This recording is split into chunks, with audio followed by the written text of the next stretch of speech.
চাকরি প্রত্যাশী ভাই বোনদের জন্য প্রতিদিনের ন্যায় আজকে আবারও আপনাদের জন্য নিয়ে আসলাম সমাজসেবা অধিদপ্তরে 1485 পদে যে নতুন সার্কুলারটি প্রকাশিত হয়েছে। যদিও ডেলিতে একটু ভিডিওটি আমি করলাম, তো এটা 30শে জুন পর্যন্ত মূলত আপনারা আবেদন সম্পন্ন করতে পারবেন। আপনাদের সুবিধার্থে তুলে ধরলাম আমার এই ইউটিউব চ্যানেলে।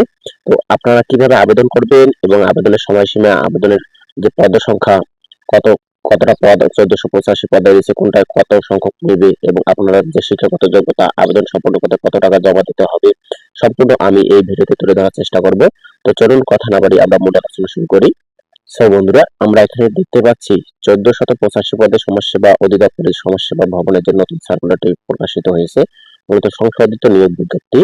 আমরা যেগুলো পদ সংখ্যা বেশি নিবে আমরা সেগুলো শুধু আলোচনা করব, আর যেগুলো শর্ট আছে আপনারা বিস্তারিত ধীরে ধীরে স্ক্রলিং করে দেখে নেবেন।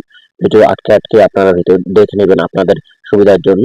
আর আমি আপনাদের সুবিধার্থে ডেসক্রিপশন বক্সে লিংকটা দিয়ে রাখবো সার্কুলারের, সেখান থেকে ডাউনলোড করে বিস্তারিত দেখে নিতে পারবেন। আমি এখানে দেখতে পাচ্ছি অফিস সহায়ক নেওয়া হবে আপনার, স্থায়ী পদে নিবে অফিস সহায়ক। এবং আপনার শিক্ষাগত যোগ্যতা মাধ্যমিক স্কুল সার্টিফিকেট অর্থাৎ এসএসসি পাস করলে আপনি আবেদন সম্পন্ন করতে পারবেন। 478 জনকে নিয়োগ দেওয়া হবে, সর্বোচ্চ পদ আর কি। এছাড়া আরেকটা এখানে আছে সমাজকর্মী, ইউনিয়ন সমাজকর্মী যাকে বলি আমরা, এখানে নেবে 312 জন। এখানে আপনি ইন্টার পাস করতে হবে আপনাকে, অর্থাৎ আইএ পাস করলে আপনি আবেদন সম্পন্ন করতে পারবেন। তাছাড়া যে সার্কুলার গুলো রয়েছে, যে পদগুলো রয়েছে ভিন্ন ভিন্ন পদ, বার্তা বাহক 21 জনকে নেওয়া হবে। আপনি এখানে মাধ্যমিক স্কুল মেট্রিক পাস করলে আবেদন সম্পন্ন করতে পারবেন।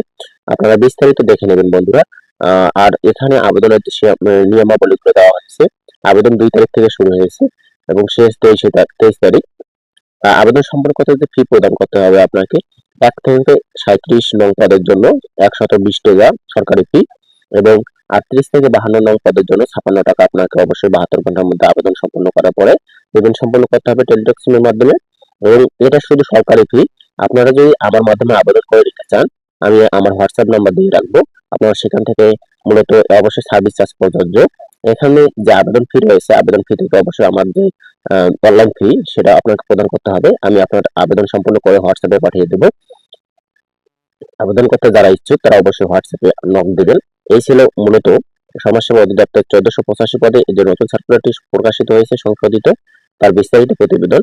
সার্কুলার সম্পর্কে আপনার কোনো যদি প্রশ্ন থেকে থাকে আপনারা কমেন্টে জানিয়ে রাখবেন। সকলে ভালো থাকবেন, সুস্থ থাকবেন। ধন্যবাদ।